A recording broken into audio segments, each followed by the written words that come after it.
Hi, everybody. My name is Christa of Practical Astros, and I'm here with my friend Rob of Old School Astrology. And I'm really happy to welcome him in. He's going to give us all the information that he knows about aspects, or at least as much as it will fit into a 30-minute segment. So thanks, Rob, for joining us here. Do you want to introduce yourself to the Yeah, audience thanks, out there? Chris. Yeah, thanks, Krista. I'm really excited to be doing this with you because aspects is a topic that I teach in my course, and I have to work with a lot in my astrology practice as well. So I think I'm pretty well placed to teach this to people today and kind of give some tips and tricks for how to make aspects click in your mind and how to work with them, especially if you're kind of new to sort of more in-depth astrology. So yeah, Great. my bio. So I'm an astrologer living in Canberra in Australia. I've been studying and practicing traditional astrology for, gosh, it's probably coming to 15 years now. And my specialty is like medieval astrology and particularly horary astrology, which is a sort of niche branch Hmm. of traditional astrology that's involved with answering specific questions that people ask. And you sort of cast a chart for the time that you receive the question. And then you look at that chart and trying to find an answer to the question that the person's asked. Sort of similar in some ways to divination, like tarot or other kind of question-based divination, where there's a sort of exchange of someone asking you something and then you Hmm. use your method to provide an answer. So yeah, that's the type of astrology that I primarily practice. I also have some experience doing natal chart readings and things like that too. But horary for some reason has become It my chose sort of you. main. Yeah, that's right. Yeah. Yeah, that's how I first got introduced to you is I hired you to do a horary for me, and maybe we'll do another episode where you can explain horary because it does feel like astrology in action, like real time, real quick. You have to kind of catch the moment. It seems like an inspired branch of astrology. Yeah, it's definitely sort of very much seat of your pants or like, edge of your seat Hmm. kind of Yeah. astrology. And yeah, it's an area that I think people don't know so much about. So it'd be good to kind of get the word out about it and kind of explain what it is, because I think there's a really useful branch of Hmm. astrology too. So Yep. yeah, yeah. Great. Well, you did a lot of work in preparation for this video. You made some incredible slides. So Rob's going to lead this video. He's going to kind of make the pace, and I'll jump in. But we'll all just sit back and kind of learn a little bit more about aspects. Thank you. Awesome. All right. Yeah, I did a little bit of prep work and I'm going to share my slides now. So do bear with me 1 second. So that should be coming up on screen Yep, now. I see it. Um, Yeah, let's get into aspects. All right. So firstly, wait on, where is it? There we go. So introduction, what is an aspect? It's probably a good place to start, right? Mhm. Um, so if people aren't aware, so an aspect is a spatial relationship between planets. So when two planets are a certain distance apart from each other in the chart, they form an aspect with each other. And what aspects do is they enable planets to interact with each other and influence each other in the chart. So if you're just working with signs and houses and the planets, and you don't have the aspects component, then you're missing out on this extra layer of the chart where the planets are influencing each other and interacting with each other and kind of tweaking and changing the basic meanings of having a planet in a particular sign or a planet in a particular house. So it's that kind of fourth layer. I think it's usually the last layer that people who are learning astrology reach, where you start out by looking at, planets in signs, and then you might bring in planets in houses and kind of combine signs and houses and planets together. And then aspects is usually that kind of Mhm. last thing that you add on to that basic mix, because those things are pretty easy. Planets in signs, planets in houses. That's like you just look at the chart and you see it and you can start interpreting it. But aspects requires a little bit of thought, a little bit of like mathematics, I suppose. Like I don't want to overemphasize the math because I think the math is actually super easy. Mhm. But there is that little bit of extra learning that's required to integrate aspects. And what I've found is that a lot of beginners and people who are just starting to get into astrology find aspects a bit intimidating. They're not quite clear on, how they work or what they're for, or like how to actually spot them in a chart. Um, I've certainly met people like that who are very interested in astrology, but aspects is not really part of they haven't learned that part of the astrology language, I guess. Yeah. Yeah. So my goal with this is to kind of give people that and kind of introduce them to this layer of astrology and enable them to kind of have aspects as part of their astrological, vocabulary, I suppose. Yeah, it Um, definitely deepens. Like if you already have that foundation of rulers and houses and signs, it's like you can stay there, but you really deepen it, and like it makes it like three-dimensional once you start looking at the relationships that all of those have together. Like then it starts to really sing. yeah, absolutely. Yeah. So the way I'm going to teach this is through the traditional approach to aspects, kind of looking back at like the more ancient way of thinking about aspects, because the ancient approach is actually really easy and simple. And I think that's the best inroad for beginners, not just because I like, ancient astrology like personally, but because I think that like objectively it's the easiest way to get into aspects. So that's why I wanted to emphasize that approach today, just to help people get started with aspects. Yeah. Yeah, so that's the introduction part. Let's get into the sort of meat and potatoes of the chat today. So, looking and connecting. All right, so there's two broad kind of baskets or categories for aspects. Um, Two types, I suppose you could say, of aspects, but they actually kind of blur. We'll get into that a bit later. But for now, let's just keep it simple and talk about two different kinds of aspects, right? So, firstly, you've got what's called whole sign aspects. And in the medieval tradition, they used the term looking for whole sign aspects. So planets are like looking at each other. And then there's also a second type of aspect called a degree-based aspect. And in the medieval tradition, they would call that connecting. So there's a subtle difference there between planets looking at each other versus actually kind of connecting with Hmm. each other by degree. Now, today, most books and most resources on the internet are going to be talking primarily about degree-based aspects. That seems to be like the focus of aspect doctrine in the 21st century. But historically, whole sign aspects were a really important part of ancient astrology and were kind of the basis or like the, I don't know what you call it, like the foundation of Hmm. aspect doctrine. But what happened through sort of a funny twists and turns of time is that the concept of whole sign aspects has kind of gradually faded away and was forgotten about, so that people only really focused on degree-based aspects. And the whole concept of whole sign aspects has only relatively recently been kind of rediscovered and re-emphasized and brought back through people who are interested in like studying the history of astrology and resurrecting these more ancient astrological methods. So that's probably the Yeah. last like 30 or 40 years that we've become more aware of this whole idea of there being whole sign aspects too. The benefit of whole sign aspects is like, and this rediscovery of them is that they're super easy for beginners to get into and start working with. You can sort of pick it up really quickly and start working with it like straight away Hmm. without needing to think about geometry and mathematics and things like that. So that's why I'm really excited to teach whole sign aspects first. And once we've kind of dug into that a little bit, then we'll move on to degree-based aspects as like a secondary layer to add on top of the whole sign aspects. Great. Yeah, I like the idea. The whole sign is looking. It's like you can see someone, you make eye contact with someone across the room at a party, but you don't have their phone number quite yet. Like you haven't like Right. actually connected, but you can like witness them. Absolutely. That's a really good analogy, actually, is that idea of like seeing someone in a crowded room versus actually going up to them and Yeah. speaking to them and having that more intimate interaction. So Yeah. there's still some influence happening if you're in the room and you can glance at someone and kind of exchange glances and looks and like raise your eyebrows and that can Hmm. communicate something. But actually connecting with them and communicating is quite different. And so I think that's a really great analogy for the difference between whole sign aspects and looking versus degree-based aspects and connecting. That's Yeah, awesome. because for better or worse, you can give them a bad look too. Well, that's right. Yeah. Absolutely true. Yeah, You're not yeah, just like winking over, you can like raise your fists. So yeah. absolutely. All right, we'll get into the next slide. So yeah, we're going to dig into whole sign aspects first. So really, really simple, really, really easy concept.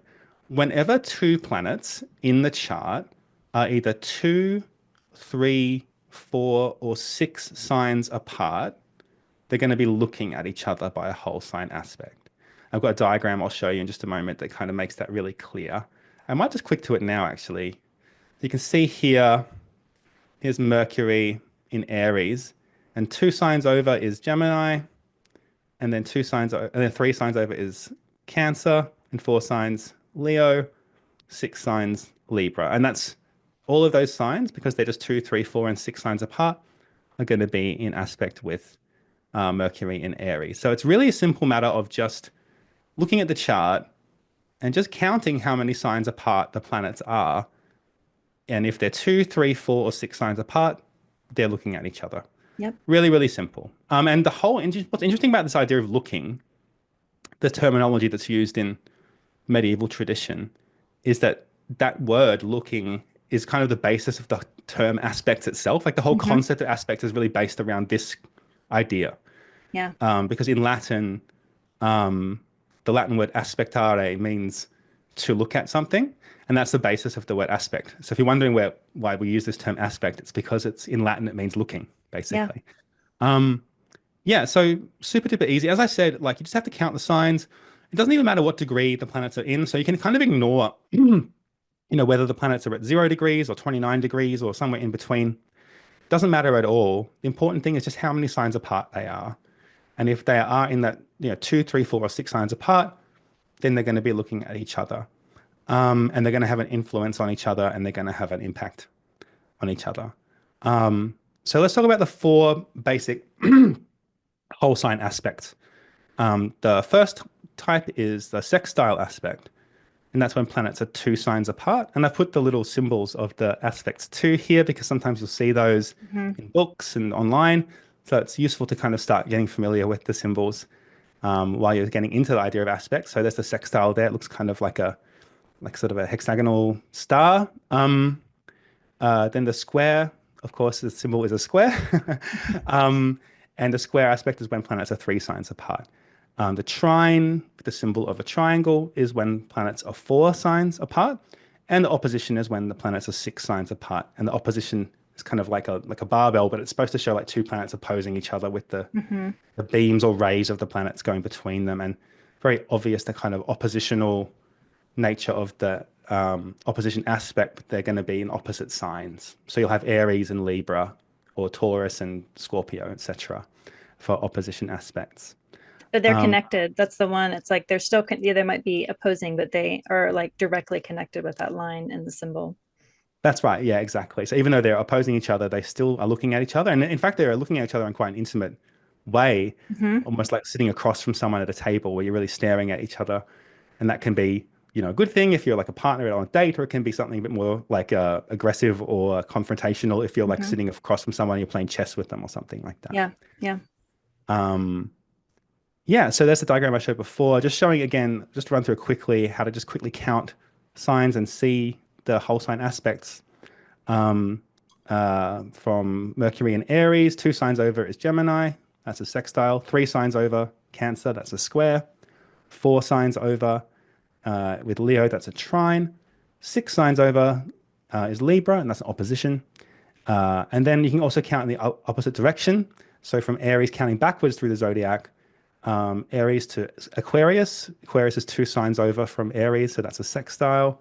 Capricorn is 3 signs backwards in the zodiac from Aries, so that's a square. And Sagittarius is 4 signs back from Aries, so that's a trine. So hopefully that's just, super easy. There's not much to it. You just go ahead and count signs, and you can immediately start, spotting aspects in the chart. And here's just a quick example of a whole sign trine aspect, just to kind of demonstrate how this works in practice. So what I've done for this diagram is just remove all the planets except for the ones that we're going to be focusing on. So imagine a chart with Aries rising, with Mars at 5 degrees of Aquarius and Venus at 25 degrees of Gemini. Now, those planets are, quite far apart in terms of their degrees. If you're sort of looking at the degrees, they're not super close together, but because Aquarius is, 1, 2, 3, 4 signs away from Gemini, that's a trine aspect. And you can kind of ignore the degree. It doesn't really matter that they're, 20 odd degrees apart from each other in their respective signs. Just the fact that they're 4 signs apart makes that a whole sign trine aspect. So, yeah, pretty easy, I think. Now, as for why 2, 3, 4, and 6 signs are important, I suspect that's a question that people will wonder about. Like, why do we only look at, signs that are 2, 3, 4, or 6 apart from a planet for aspects. Yeah. Um, and it really comes down to numerology, basically. The ancient Greek astrologer Claudius Ptolemy is probably one of the most famous, influential ancient astrologers. People still read his books, up to today. He explained that there are 12 zodiac signs, and 2, 3, 4, and 6 are factors of the number 12. So if I take you back to kind of elementary school here, Krista, factors are just numbers that you can multiply together to produce another number. So if you multiply 2 and 6, you're going to get 12. If you multiply 3 and 4, you're going to get 12. So that's why 2, 3, 4, and 6 are the basis of the aspects, because another way of thinking about it is that these numbers divide the number 12 into whole numbers. Yeah. So you can divide 12 by 6 and you get 2. You can divide 12 by 4 and you're going to get 3. 12 divided by 2 is 6 and 12 divided by 3 is 4. So they divide the 12 zodiac signs up into nice, neat, whole numbers. And that's why these are the numbers that we use for the aspect doctrine. It's And also what makes it just easy. You don't have to yeah, overthink it. Like you can overthink it if you want to, but you don't have to. It makes it pretty simple. yeah. And my son is in school right now learning all of this. So I'm staring at these basic maths a lot more now. It's actually funny, isn't it, when you're trying to teach these things to kids or help them with their homework, it kind of really takes you back to the fundamentals. Yeah. My kids are like 9 years old and Yeah. she's learning Yeah. a lot of sort of arithmetic at the moment. And Yeah. the difficulty of teaching something that seems so basic requires a bit of thought. But I think hopefully for our listeners and people watching today that they'll be able to grasp it's just simple multiplication and division, and it's really not too hard. And this is the reason why we don't have aspects, at least in the traditional astrology, we don't use like 5 signs apart as an aspect, because 5 doesn't really divide number 12 into a whole number. Yeah. You're going to get like a fraction, or you're going to get like a bunch of what do I call it? Like decimal Confusion. places. Yeah, yeah, That's what exactly. it seems Yeah. like for the simplified version of it. You get clean lines, you get clarity, then from there you can kind of go into the nuance. But to me, if I have 12 pieces of a pie, I don't want to have to like divvy a little tiny bit of it to give away. I want the full piece. Exactly. Yeah. Yeah. If the pie's already sliced into 12 pieces, it's so much easier if you have like 4 people to divide it between, or 6 or 2, but 5, it's like, okay, now this is actually going to break my brain a little bit trying to distribute 12 pieces of a pie to 5 people evenly. Yeah. So super duper simple. Okay. So having established like the aspects, let's talk about aversion really quickly. And this is a concept in traditional astrology, but I think it's worth teaching to students as well, because again, it's just really, really easy. And what aversion is what occurs when planets are in signs that cannot look at each other by one of those classical like whole sign aspects that we've just been talking about. So this occurs when planets are either in signs that are adjacent to each other, so just in the next sign over, or if planets are 5 signs apart. So in those situations, there's no whole sign aspect between those 2 planets. And I've got a quick diagram that demonstrates this. So again, we've got Mercury here in the first house, and this time it's a Cancer rising chart, but we won't worry about that too much. So the important thing is we've got Mercury here in Cancer, and the next sign over that's adjacent to Cancer is Leo. So if there's a planet here in Leo, Mercury can't see that planet. And similarly, if you go down and you count 5 signs away, so if you go Leo, Virgo, Libra, Scorpio, Sagittarius, 5 signs away, so a planet in Sagittarius is also not going to be able to look at Mercury, and Mercury is not going to be able to look at that planet because it's 5 signs apart.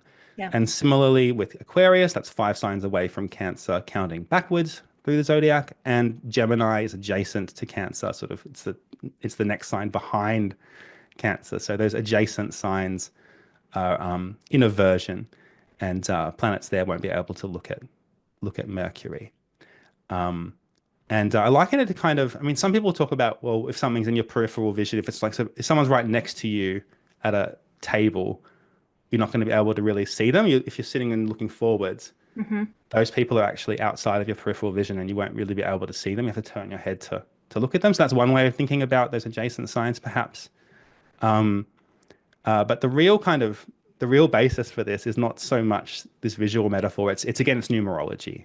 Yeah. So planets that are 5 signs apart, as we've just been talking about, 5 doesn't divide 12 into a nice, neat whole sign number, whole number. So that's why planets that are 5 signs apart are not considered to be in aspect. And with planets that are adjacent, in the adjacent sign, the idea is, well, dividing 12 by 1 just results in 12 again. So Right. while it Yeah. is a factor of 12, like, while 1 is a factor of 12, like 1 times 12 equals 12, it's not really dividing 12 up in any like meaningful sense.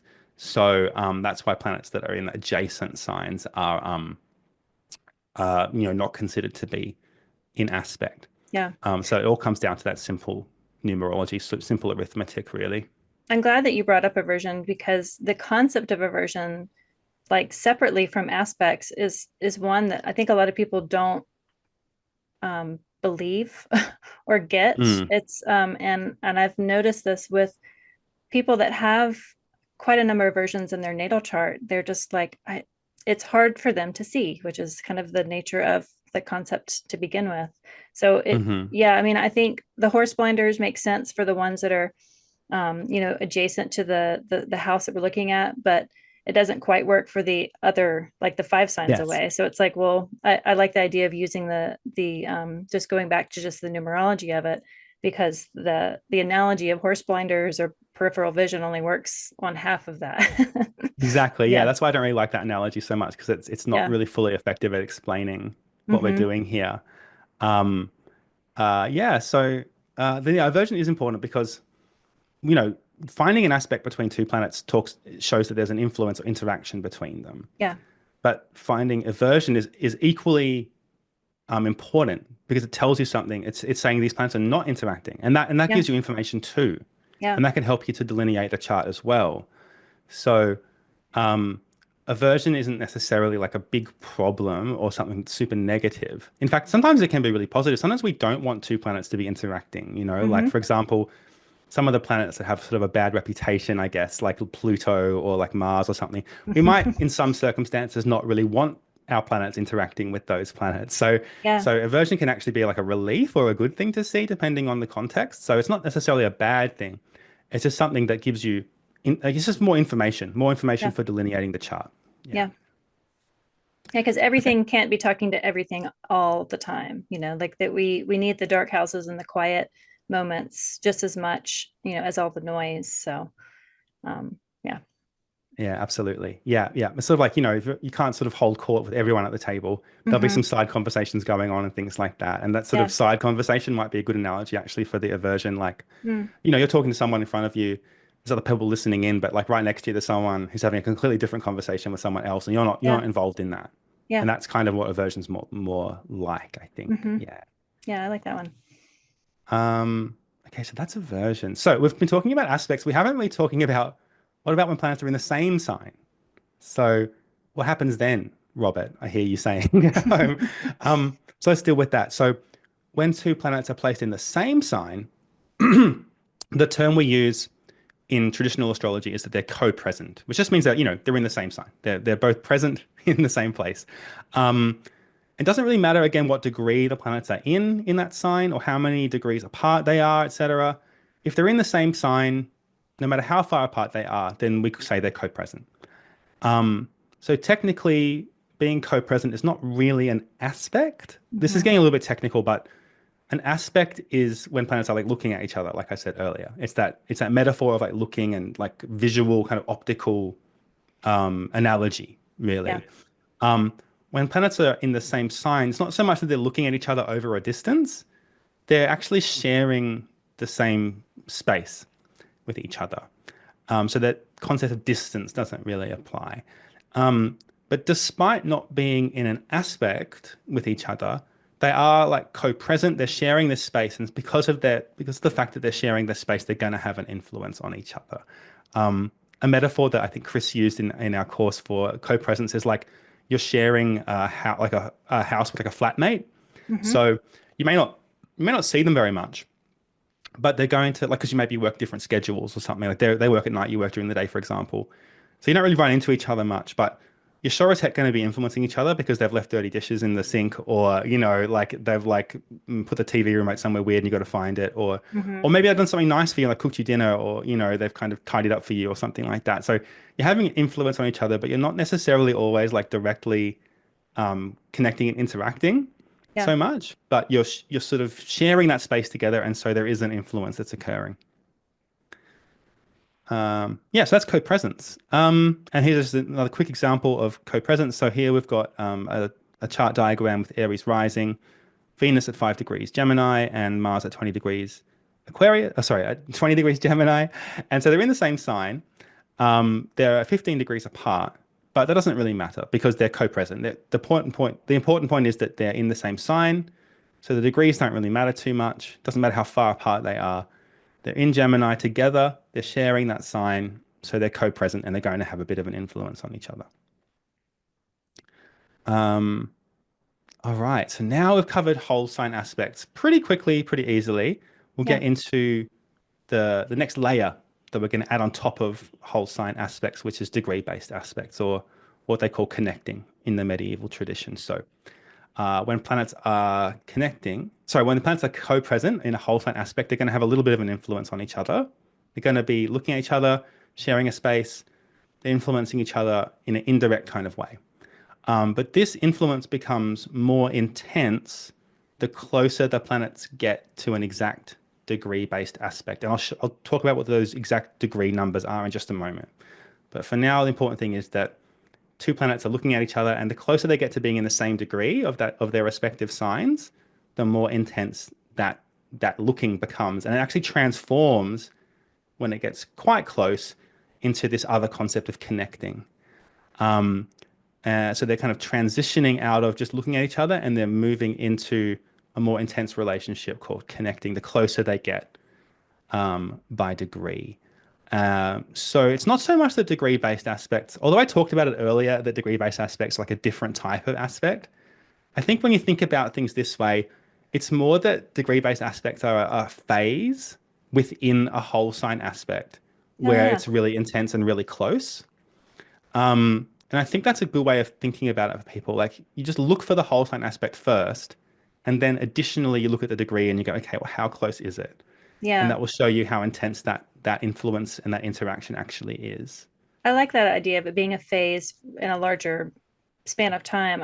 I liken it to either like feedback or just the noise or the volume gets louder as they get closer together. Yes. But there Yeah. it's part of the same like trajectory of whatever the story is being told within that house. It just might get a little bit more. You might talk a lot more, or the volume just might be raised as those planets get closer together. Yeah, that's really right. I like the idea of like sort of the volume getting turned up or like the tuning more closely into like the Yeah. frequency on the radio. It's probably an analogy for older people who use radios, but um Your or like astrology is called old school, so old school. Yeah, that's right. Yeah, I'm gonna talk about gramophone records in a moment too, Christa.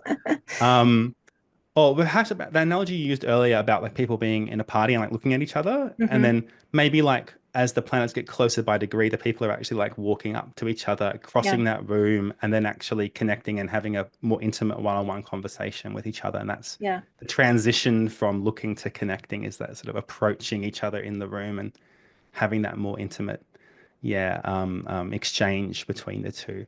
So, oh, I put a diagram here of the different phases in a connection. So, just imagine, think about like co-presence for a moment. So, let's say imagine that Mercury is at 5 degrees of a sign. Doesn't matter which sign. Let's say Aries, um, and Jupiter's at 25 degrees of Aries. So they're 20 degrees apart. So they're like kind of looking. They're co-present in that sign. And then as Mercury kind of approaches closer to Jupiter. Like, so now Mercury's at 20 degrees of Aries. Now they're actually connecting with each other. They've gotten mhm, close enough that you can say, well, now they're actually connecting. And there are like specific numbers of degrees that you can use to kind of say, well, are they connecting or are they looking?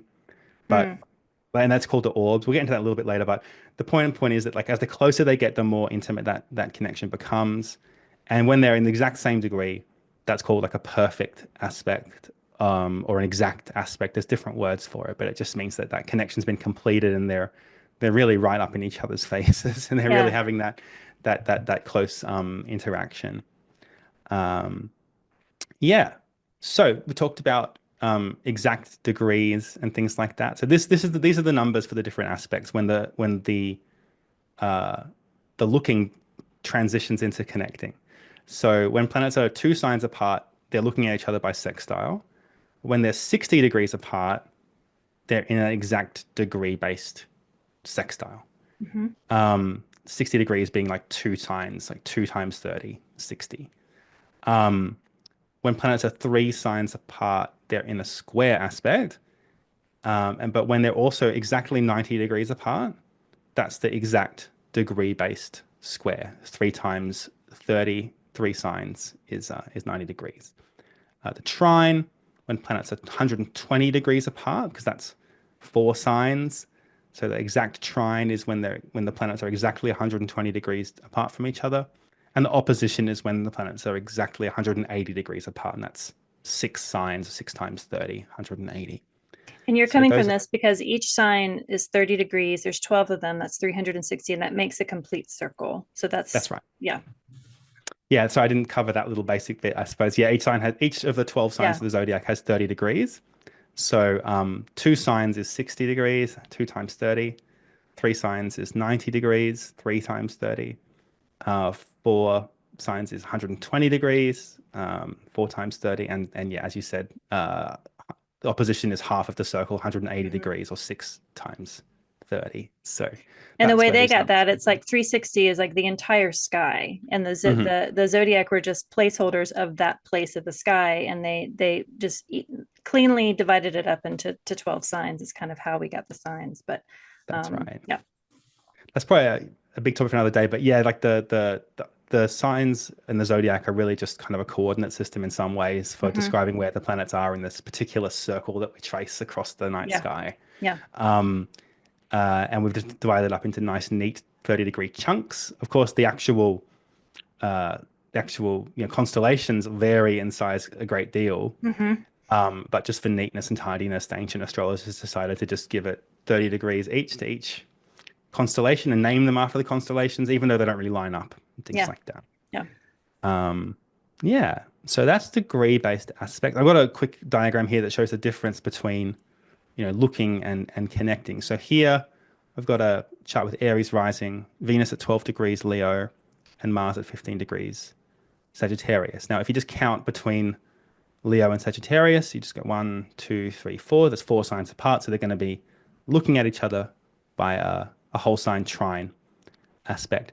But if you look at the degrees, you notice that Venus is at 12 degrees of its sign and Mars is at 15 degrees of its sign. So they're actually quite close by degrees. So that's what you call they're not just looking at each other, they're also connecting Yeah. with each other because of the closeness um, of that uh, of that aspect. So let's talk very quickly about orbs. And this is a topic that can kind of do your head in a little bit. What orbs are for, from my perspective anyway, having studied the tradition and everything, is what orbs are for is for telling when an aspect transitions from looking to connecting. Like it's Yeah. kind of the boundary, or like if we're going to have to pick a moment where, as the planets get closer together by degree, what's the point in time where we can sort of shift them out of that category of looking and move them into the category of connecting? If we have to sort of pick a moment where like there's something changes, that's what orbs are for. So if you really need to decide, are these planets looking at each other or they're actually really connecting? If that's important to you to make that Hmm. distinction, then you have to sort of think about an orb, which is an orb is a specific number of degrees when a particular planet is said to connect with another planet. It's like the range or the boundary. And the way I thought about it was like the light of the planet sort of shining out around it Hmm. in the sky, or like the orb is like the kind of that sort of disk of rays that's kind of emanating from the planet, so that once those rays kind of reach the other planet, then they're kind of connecting more with their like bodies. So the orbs are sometimes talked about as like the bodies of the planets. Hmm. And there's different. The problem with orbs, the issue with them is there's always different numbers. Yeah. Like Yeah. in ancient and the traditional astrology, we tend to give the planets particular ranges of degrees. So each planet will have a certain number of degrees. In modern astrology, they tend to give aspects different orbs. Hmm. It's kind of a different approach. Yeah. The really early tradition, the Hellenistic tradition, which is like a sort of the earliest type of horoscopic astrology, they tended anyway to just use a 3 degree range for all the planets. Yeah. But then decided to give the moon like this bigger radius, 13 degrees. Yeah. So you can so already see the problems arising, from Hmm. this idea of orbs, because like you're going to give 3 degrees to like the, Saturn, Jupiter, Venus or whatever. But then the moon, we're going to give it a bigger orb of 13 degrees. And I think Yeah. 13 comes from the average daily motion of the moon, which is Yeah. roughly 13 degrees a day. That's how fast it moves through the zodiac. And then fast forward a little bit into the medieval tradition, couple hundred years later, or 1,000 years later, and they're using very different numbers, and they're giving very specific degrees to each planet. So like Hmm. the sun has 15 degrees orb, Venus has 8 degrees orb, etc. And the reason I haven't listed all this out for you and said it all out is because ultimately, in my view, I don't think it's actually that important. Yeah. What's really important to think about here is this basic idea that the closer they get, the more intense the aspect becomes by Yeah. degree. And as long as you hold on to that, then it doesn't really matter like the exact number of degrees apart they are. Just focus on the fact that, if they're in whole sign aspect, that's influencing each other. And the Hmm. closer they get, the more intense that influence becomes. Yeah. That's probably a much easier way of thinking about it than worrying too much about orbs. And in practice, and I've been practicing astrology for like 15 years now, it doesn't actually come up that often that I need to make a call as to where the planets are connecting or looking. It's not something that I worry about too much. I'm mainly looking at how close the aspect is and then making my delineation based on how close it is or how far apart it is. Yeah. Yeah. This would be a good time to plug the act of journaling, just for your astrologer will thank you. If you journal and you have like these moments where you can time them like very closely, then on reflection, back looking at a nativity, you can see within when something is a lot closer within the orb that maybe there was influence. From personal experience, I started to track this because my moon is 1 degree Taurus, and I was starting to really feel that square from Pluto, but I would feel it Mm, as soon as it was within a 1 degree orb. And I've had a couple of transits where that would happen. But when it was outside of that, yes, they can see each other, but they were not connecting. But then when they would connect, it would be very clear that they were actually connecting. So I think it's good to, if you're willing to kind of dig into a bull's horn, as they say, about like the details of your own chart, then yes. yeah. But ultimately, I think that the idea of just the volume is either kind of white noise or like crystal clear, depending on if they're just connecting or just witnessing each other.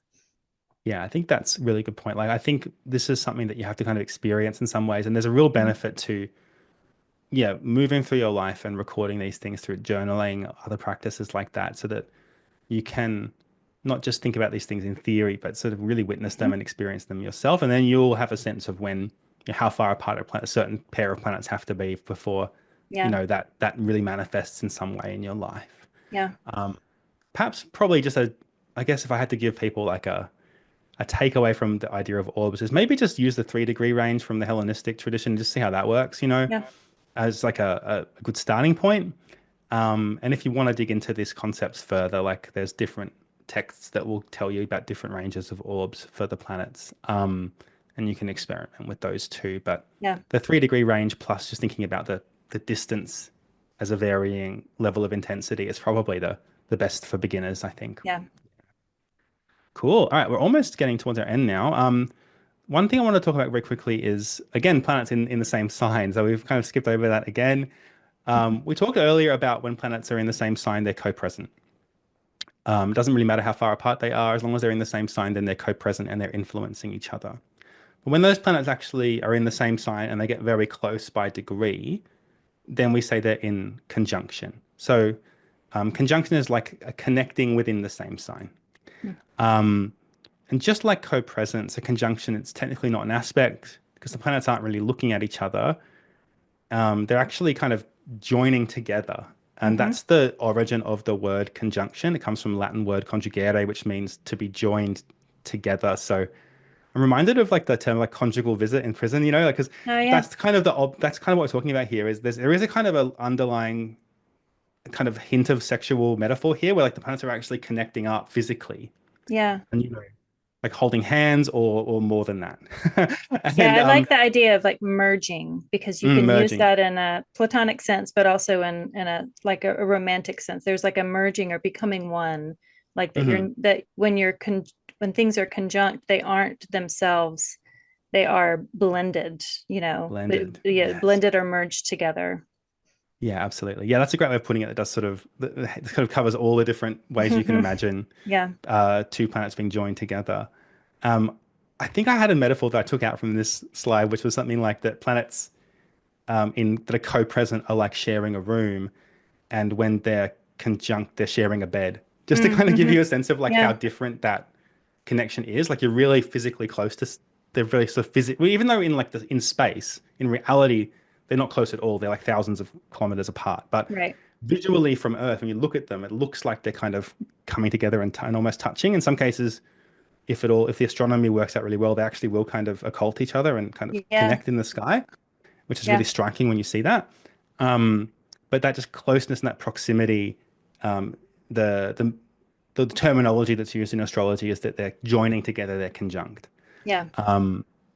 And of course, you know, it's very obvious when you think about that for a moment that that's going to be a really powerful influence Hmm. on each other. And so the conjunction in some ways is the most powerful aspect because they're just very intimately connected. There's no barrier, there's no distance between them that they have to kind of cross. And so the conjunction is kind of the real firecracker, I guess, of aspects Yeah. and kind of the one that gives you the most bang for your buck. Yeah. Yeah. Uh, um, yeah, and here's just a quick diagram of conjunction, just to make the point really, really clear. So before we had a chart with Venus and Mars in Gemini, but they were quite far apart by degree, so they were co-present. But in this diagram, you can see that you've got Venus at 5 degrees Gemini, Mars at 7 degrees Gemini, so they're only 2 degrees apart. So that's very, very close together, and we'd call that a conjunction. Yeah. Um, right. So we've talked about, what aspects are and how to find them in the chart. We spent most of our time doing that, but what do we actually do with aspects? That's probably an important thing to cover before we wrap up, Krista. I left this till last because I wanted to cover like whole sign and degree base, but we really Yeah. need to get into how to interpret aspects and what we use them for. Um, so very simply, each planet in astrology has a variety of symbolic properties and significations that we associate with them. Like, for example, Venus is associated with ideas of like beauty, aesthetics, of creativity, or Mars is associated with sort of physical activity, courage, bravery, violence, and the Sun is associated with like royalty. And there's all these sort of terminology, the keywords and terms that we associate with each of the planets. Hmm. And then you sort of put a planet in a sign, and each sign has its own sort of, way of adjusting the basic, nature of the planet and kind of tweaking it and altering that nature so that you get like, Venus in Aries is very different to Venus in Libra, for example. What aspects do is they take those properties of the planets adjusted by the sign, and then you kind of blend them together and they influence each other and they interact with each other and they start to share properties between them and start to like exchange some of those significations and symbolic properties between each other. So there's a kind of two-way trading going on between two planets that are in aspect. And it does work both ways. So, Venus and Aries, if they're in a sextile, Venus and Mars, if Venus and Mars are in a sextile, then Venus is going to be influencing Mars and Mars is going to be influencing Venus, and they're going to be like altering each other in some basic way. So Yeah. some of the properties of Venus are going to kind of be taken on by Mars, and some of the properties of Mars are going to be taken on by Venus, and they're going to start to, combine the significations in some way. So to interpret an aspect, what we need to consider is primarily the nature of the planets that are involved in that aspect. We need to understand like what are the significations and symbolism associated with each of the planets that are in the aspect. Then we're going to think about the nature of the aspect itself because there are Hmm. some different categories of aspect. There's soft aspects. Basically, the basic division is there's soft aspects, hard aspects, and then neutral. And I'll get into that in just a moment. The third thing we need to consider, apart from the planets, and the nature of the aspect itself is, how close the aspect is by degree. Yeah. Remembering that the closer it is, the more powerful it is. So if they're far apart, it might be very mild influence on each other. If it's very close, it's going to be quite a strong influence And on I each think that other. the nature of the aspect is where a lot of people, maybe not, they don't know that initially. It's like they don't understand aspect theory and what it is. Hopefully this video helps them. But I think that's really a key of like understanding the nature of the aspects really helps you then plug in if you already know planets that are involved in the signs, like how like what sort of language are they using to talk to each other is that kind of that Yeah. nature of that aspect. Yeah, that's super important, right? Because yeah, like as we said earlier, a lot of people who get into astrology and start to like study it grasp pretty quickly the idea of planets and signs. Mm-hmm. And they kind of understand, okay, Venus and Aries is different to Venus and Libra and that kind of thing. And then aspects, you're joining them together. So you can kind of easily go, okay, well, Venus and Mars are now like being joined. So I'm combining those things. That all makes, that's pretty easy. But then Mm-hmm. the nature of the aspect itself is what is the real like source here that Yeah. differentiates and helps you to interpret the nature of that interaction and how they're influencing each other. As you said, how the language they're using to talk to each other. It's a great Yeah. analogy. Yeah. So let's get into that. So the nature of the aspects. So just to keep this really simple, and this is terminology that's used very regularly by astrologers, is that there's two kind of buckets for aspects. There's soft aspects and hard aspects. So I've just decided to kind of simplify this by just talking about the soft aspects as though they're kind of all the same and the hard aspects as if they're all the same. There are some subtle differences, but for the most part, it's pretty similar. So a sextile and a trine are the soft aspects. Yeah. And the soft aspects are harmonious aspects and they're easy aspects. And that means that when planets are looking at each other or connecting by a soft aspect, then they're going to be working together in harmony with each other and very easily. Cooperating well could be another metaphor. They're working together harmoniously and effectively. It's kind of like if you've got a work colleague that you get along with really well and you just work really productively with them Mm-hmm. and you're like, oh great, that person's in the office today. That's great because I really get along with them well and we can get a lot done and have a good time. It's that kind of a relationship where there's a lot of sharing, a lot of ease and comfort in that interaction, and that allows the influences to flow really, really easily without any sort of jarring quality. So that's the soft aspects. Yeah. And then we contrast that with the hard aspects, which are the square and the opposition. And hard aspects are the keywords I'm using are discordant, which is like the opposite of harmonious. They're Mm-hmm. discordant and they're difficult as the opposite of being easy. The soft aspect easy, hard aspect difficult. Yeah. So planets in hard aspect, they still work together, they still interact, they still influence each other, but it's work, it's difficult, it's hard, it's jarring. There's something like less functional Mm. occurring when planets are in hard aspect. So there's more work required to achieve the result. There's some disagreement between the planets. They're coming Mm-hmm. at it from different perspectives, from different places. They're clashing, they're butting heads. These are the kinds of keywords that we use for the hard aspects. So using that work colleague metaphor, this is the colleague that you don't really like very much, but you have to kind of work with them. Mm-hmm. And you have very different personalities or very different working styles.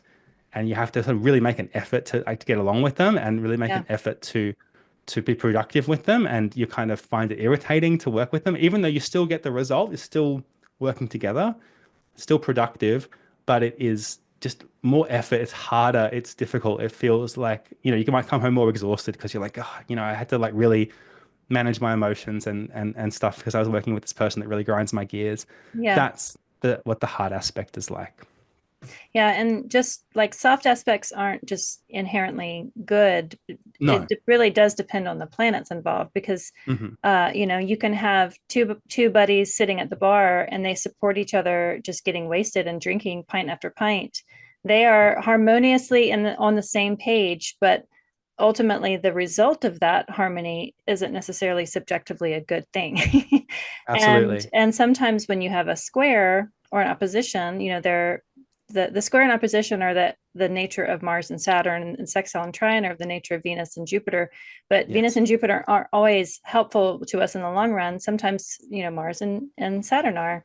And so exactly. if you have somebody that comes into the bar and says, "Hey, you buddy, you need to get up and come home," like that's a confrontational moment, but maybe in the end it's probably best for you to sober up. So yeah, just like, don't, if you have squares and oppositions in your chart, it doesn't mean that your things aren't necessarily going to turn out for you. Like, most likely you're just gonna have to work on it. Like, I think Exactly. that's what most people, when they see lots of squares or oppositions in their chart, they just think they're doomed. It's like, no, you're going to work, and you're going to understand the value of your work, hopefully. That's really important point, Krista, and thank you for Yeah. making that point because it's something that very deliberately did not use the word good for the Yeah. soft aspects, and I very Hmm. deliberately avoided the word bad for hard aspects because Yeah. they're really not. They don't have that kind of that's inappropriate language for what we're talking about here. Yeah. Yeah. Um, because yeah, as you said, like you can work harmoniously and easily on something awful, or you can work with Yeah. great difficulty and discord on something that's really beneficial. Yeah. And as you said, sometimes someone needs to.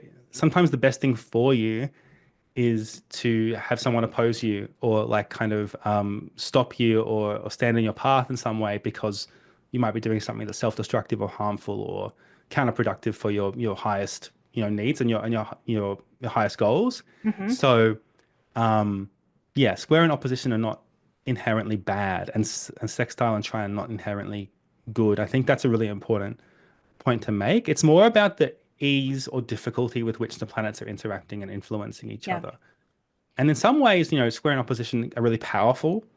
And depending on the planets involved, having a square between some planets might be like really like intensely beneficial to you in a sort of an overall sense. Like a Mm-hmm. square from Jupiter or Venus, for example, all things being equal, might be like a really powerful help in your life that might, be difficult to harness or difficult to kind of like manage, but is providing a lot of benefit. So a lot depends on the planets involved. Yeah. Yeah. Um, and it's not really the job of the aspect to tell you whether something is good or bad. That's more of a subjective Hmm. interpretation of the planets involved and the houses they're in and the nature of the aspect itself is what the nature of the aspect is doing is it's talking about the ease or difficulty with which the planets are Yeah. interacting with each other rather than some sort of subjective judgment of whether it's good or bad in quote Yeah. marks. Yeah. Yeah.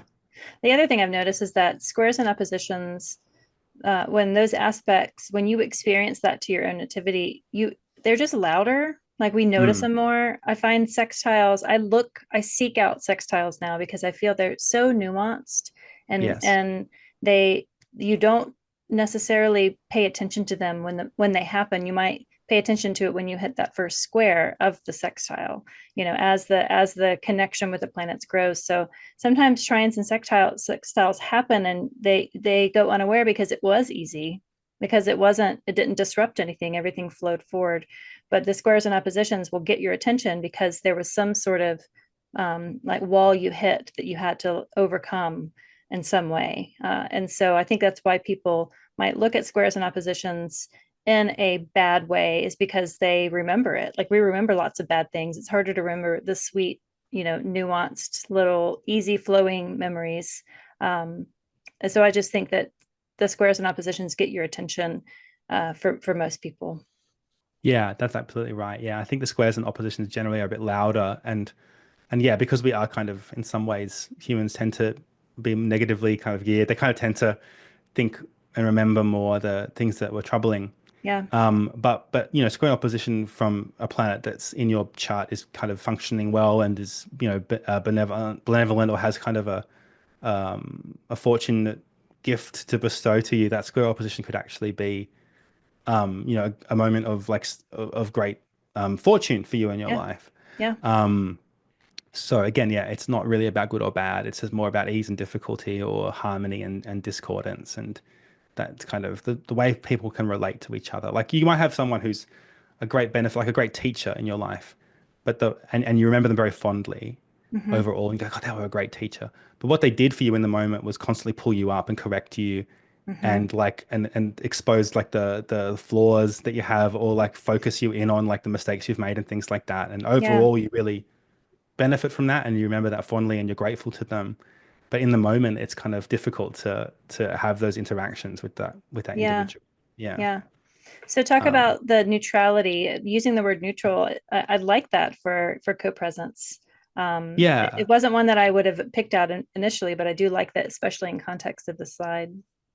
Yeah. So co-presence and conjunction, in my view, would be neutral rather than soft or hard. Now, they're often the conjunction is lumped in with the hard aspects, but I don't think that's necessarily correct in the sense that, while conjunctions are powerful, and we talked earlier about how like the conjunction in some ways is the most powerful, most strong aspect that there is, Hmm. it doesn't carry that sense of discord Yeah. that the square and opposition have.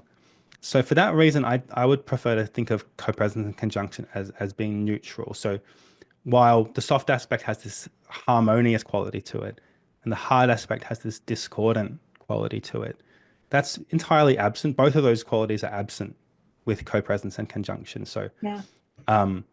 uh, it's just thoroughly kind of neutral. And then what it really comes down to in terms of interpreting a conjunction is that there's a really pure, unadulterated combination of those two planets in that Hmm. particular sign. So it isn't filtered through harmony. It isn't filtered through discord either. Yeah. There's nothing kind of getting in the way of those two planets interacting with each other in a very intimate way, and in a way that is not, yeah, as I said, not filtered through anything. Yeah. So it's in some ways the the most easy to interpret, because you're really just saying, okay, what are these two planets in this sign together mean, and what are they going to produce when they work together with nothing in the way? Yeah. And as I said, very powerful as well. So the dial is really turned up to 10 for co-presence and conjunction. Um, yeah, so that's the nature of the aspects. I wanted to just wrap things up. This is the final slide, so thanks for bearing with us. By actually demonstrating with a very quick chart example how aspects can alter our delineation in Hmm. significant ways. And if we're not using aspects, we're going to be missing things. This is what I wanted to use this example to demonstrate, is how you can, what is the utility of aspects, and what does it give us that we don't have otherwise? So this is an example chart for Jim Carrey. I watched The Grinch recently at Christmas time, and I was Yeah. Yeah. reminded just how like, whether that's a great movie or not, and, people can have their views on whether that's a good movie or not. Like his performance was really outstanding, I think, in that film. And I was just reminded of, despite, we can disagree on whether he's a great guy or whatever, but like a fantastic actor Hmm. and with a lot of great comedic talent and great facial expressions and voice acting and stuff just all comes through in that film. So it's at the forefront of my mind. So I pulled up his chart. I thought this was a great example for this talk. So Jim Carrey, obviously very famous for making people laugh and being a sort of a funny guy. But if you just look at his chart and if you just look at the signs and houses and planets alone, it doesn't really necessarily jump out at you that this is going to be a very funny person, because here we have someone with Scorpio rising and with the sun in Capricorn. And these are not, I mean, I love my Capricorns, I love my Scorpios. These are not signs that you would typically associate with being like a really funny, wacky individual. Hmm. There's a sort of seriousness to Scorpio and a seriousness to Capricorn that doesn't scream like this guy's going to be the life of the party. Yeah. Um, Stoic. Like yeah, exactly. the stoic is definitely either one of those. So yeah. Yeah, and we can talk about like his work ethic or like behind the scenes, Mhm. like obviously Yeah. extremely dedicated to his craft. But in terms of how he presents himself to the world, it doesn't really come out. Yeah. This, but what's really interesting when we look at the chart very quickly, there's a couple of aspects I wanted to highlight that I think are that kind of explain how the comedic qualities of Jim Carrey express themselves. So primarily, if you look down at Aquarius in the fourth house here, we've got Jupiter at 14 degrees Aquarius and Mercury at 14 degrees Aquarius. So they're in a very, very close conjunction. And if we remember going back to how we interpret aspects, we're going to think about the nature of the planets involved. So Mercury's nature is this the planet of communication and speech. Um, and Jupiter, nature of Jupiter is this jovial planet of like, good spirit and humor. And there's a sort of buffoonery to Jupiter, I think, and Hmm. kind of like a, I think of like the ghost of what's the one of the ghosts in the Christmas Carol, like the one that's really jolly and like It's a ghost of Christmas present. Ghost of Christmas Present, right? Like Yeah, that yeah. that is to me a very jovial Hmm. archetype, like this big fat guy that's just like laughing and full of joy and mirth. And it's very Jupiterian Hmm. figure. So when you combine the planet of communication and speech with the planet of humor and joviality, then you get this sense of this is a person who's really able to communicate those Jupiterian qualities and communicate that sense of joy and laughter and so forth. So that really close conjunction shows that what is Jim Carrey going to communicate to the world? Mercury is the microphone, and what's the microphone being held up to? It's being held up to Hmm. Jupiter. Yeah. And then if you look, the other aspect I wanted to bring in here is if you also look at Gemini, we've got the moon at 17 degrees Gemini. And let's do a little counting trick from before. So if we count from Aquarius and we count 1, 2, 3, 4 signs. So Gemini is 4 signs away from Aquarius. So that's a trine aspect. And because the moon's at 17 degrees of Gemini, it's very close to Mercury and Jupiter at 14 degrees Yeah. Aquarius. That's a really, really tight, close trine aspect. And it's bringing the moon in to that conjunction with Mercury and Jupiter. Yeah. And the moon's nature, well, one of the traditional significations of the moon is that it's to do with the physical body and physical appearance. So not only is Jim Carrey really good with voices and putting funny voices and impressions as one of his like talents, but also like the physicality of his comedy, Yeah. where he does these amazing facial expressions that are kind of almost cartoonish. Like you can't Hmm. really believe how can someone's face like contort in that way. Yeah.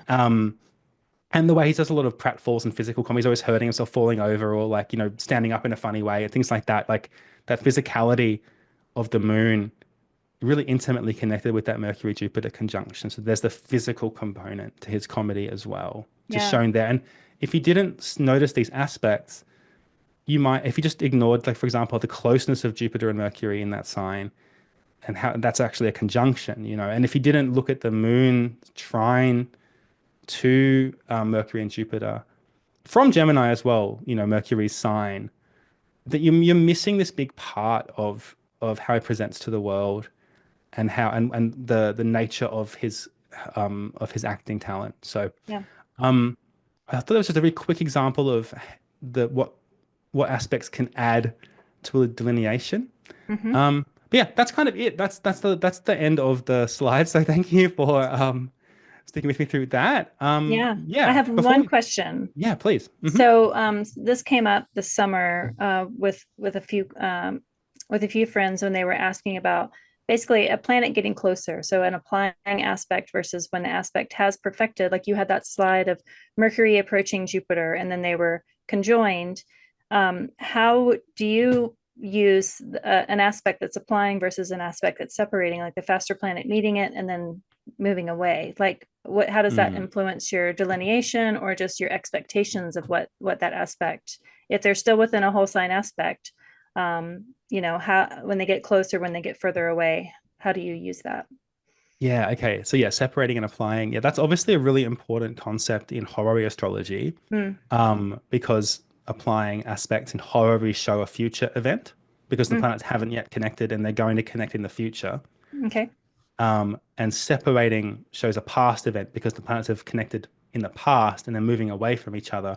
Mm, So they show something that's already happened. But yeah. that's horary astrology, which is highly predictive and focused on, answering very specific questions. So Hmm. for natal astrology, it's a little bit different, because we're not necessarily, what we're doing with natal astrology is we're looking at someone's birth chart with sort of static placements. We're not Mm, considering like the dynamic quality of horror. We're not thinking so much about them moving apart or coming together in the birth chart so much. Like we right. can get into progressions and things. You want to get Right. technical, but for the most part, we're kind of looking at the birth chart as like a static thing. Yeah. So when an aspect is applying versus separating, what is the interpretive distinction there? Is there an interpretive distinction that's worth talking about? I think the first thing I would say is that even an aspect is separating, as long as it's still close by a degree, I think that's still having a powerful influence. Hmm. I think there is an interpretive difference though, in that I think the applying aspect, the influence is ramping up. Hmm. It's on the ascendant. It's the if you look at like a graph, like the influence is increasing. Yeah. And with the separating aspect, the influence is decreasing. So there is a kind of, I think, a slightly more, I think an applying aspect in a birth chart is probably a little bit more powerful than a separating aspect. So like say they're 3 degrees, say you've got like two aspects, both 3 degrees separate, one's applying, one's separating. Hmm. I would say that the one that's applying is slightly more strong Yeah. than the one that's separating, just in terms of just the strength of it, Yeah. I guess. That would probably be the main way I would interpret that just for a birth chart. Now, when it comes to transits, Mm. like a transiting planet that is applying to a planet in your birth chart versus separating, that's probably a more meaningful distinction there because what it shows is that the applying aspect shows that that transit hasn't yet reached its peak or its crescendo. Hmm. Whereas when the transiting planet is separating, the influence has kind of in some ways already peaked. It will continue to have an influence, Yeah. and some more events will probably continue to occur that are of the nature of that transit until it departs the sign Yeah. entirely. But the influence has kind of already reached a peak. So in some ways, you're on the downhill slope, and Hmm. there might be a few more, events that correlate with the nature of that transit in your life. But it's you're over the kind of the hump, if you like, Yeah. and you're on the downhill slope. So that would be the primary way I would think about applying and separating aspects in natal astrology. Yeah. Obviously in horary, that's a whole other subject. You guys, I don't know. I And don't know there how and that you even becomes do it. it becomes extremely important Yeah. in Yeah. horary. And it's kind of the focus of horary in some ways is applying and separating Mm. aspects. But I wanted to focus this talk on natal astrology, and I think that's what most people Yeah.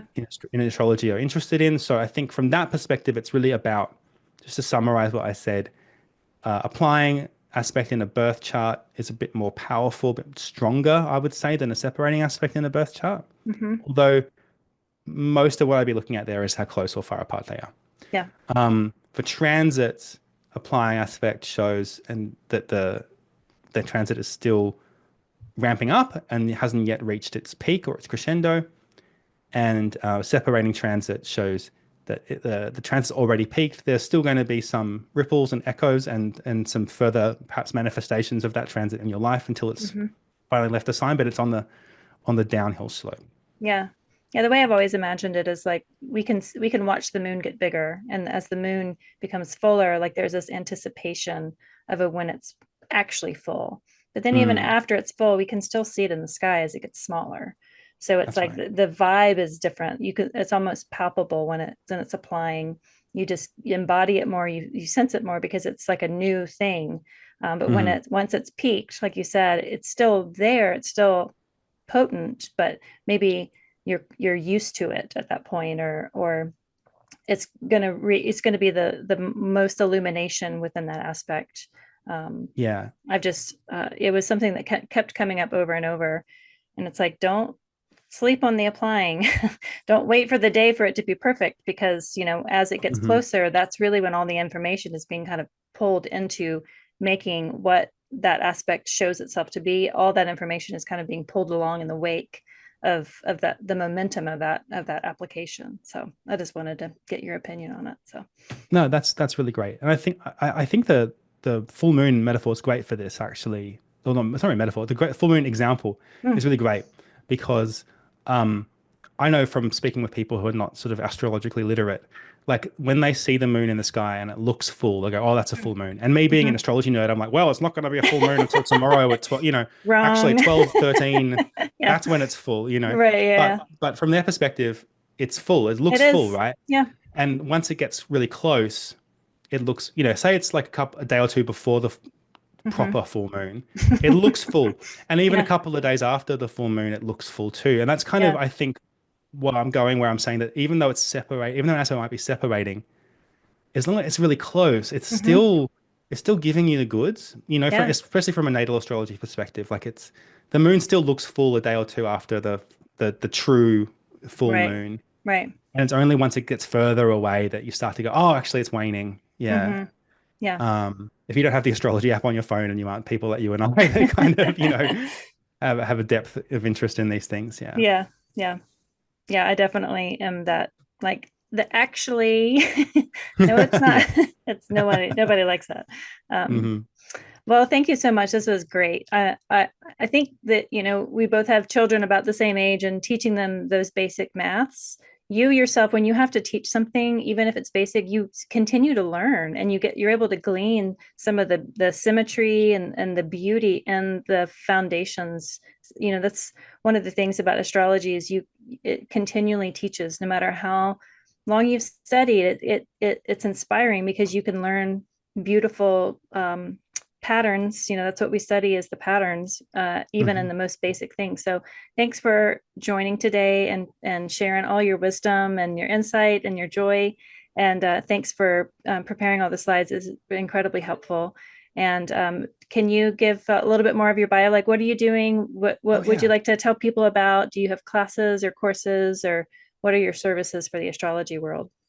Thank you, Christa. Yeah, I'm very bad self-promoter. I'll take a time to just sort of, say what I'm up to at the moment. So you can check out my website. It's oldschooolastrology.com.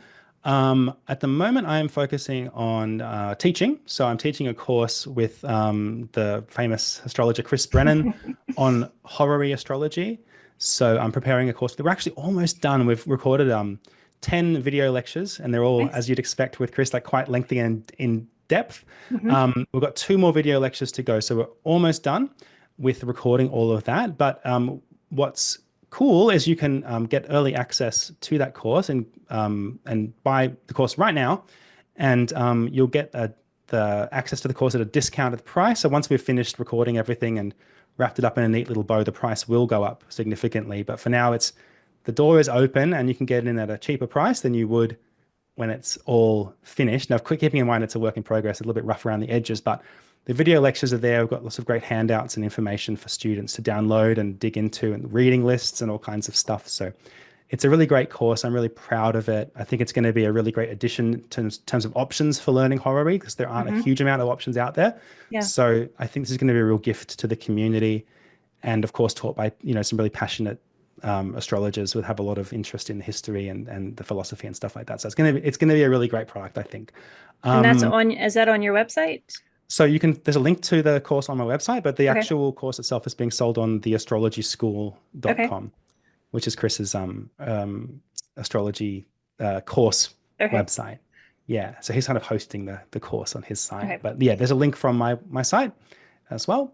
Other than that, I'm also going to be appearing at the Federation of Australian Astrologers conference, 2025 conference, in just a couple of weeks. I'll be up at the Sunshine Coast in Queensland, and I'll be presenting a few lectures and stuff there. So I'm very, very busy putting the finishing touches on my lectures for the conference, and really excited to meet some of the people who are attending, both from the Australian astrology community and also people traveling from overseas. So I'm really excited about that. Once that's all done and dusted, I'm going to get back into practicing horary astrology and hang up my shingle again. I've taken a bit of a break from taking on questions, because I've got so much teaching and preparation for these lectures. I've got to kind of pick and choose. So unfortunately, I had to sort of put a pause on the readings, but I really, really want to return to doing readings soon. So keep an eye out for that. I'll probably announce that on my website and on social media. You can find me at Old School Astro on Twitter, and also Old School Astro on BlueSky. Cool. Yeah. Well, I'll put all the links in the show notes so people can have an easy clickable link. But thanks so much for your time, and welcome 2025. Thank you so much, Krista. This has been a great pleasure, and it's been really fun collaborating with you. Yeah, same.